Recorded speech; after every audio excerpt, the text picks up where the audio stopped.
Gagawa po tayo ng banana cake.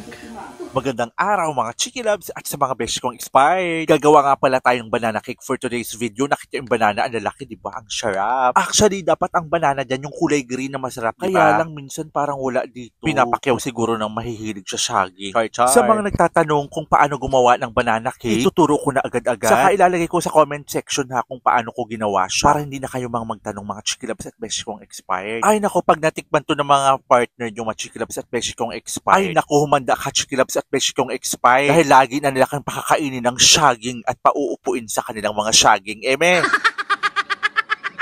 Siyempre, marami rin magtatanong dyan kung paano ako natutong mag-bake. Alam nyo mga Chiki Loves at beshi kong expired, ang inyong beshi ay naka 2 years lang naman sa HRM. Nung unang taon, dun ako sa GMA Cavite, sa Iris Cavite Campus, at ang naging teacher namin dun na isa ay si Chef Logro. Tapos nung second year, lumipat ako ng Kalamba. Sa Philippine Women's University naman ang beshi nyo. Masarap talaga magluto ang beshi nyo, kaya lang siguro hindi yan para sa akin ang HRM. Sa ibang luto, magaling ang beshi nyo, char-char.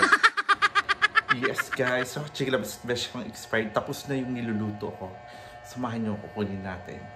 I used to be so good at planning things. Since I met you, I threw my plans away.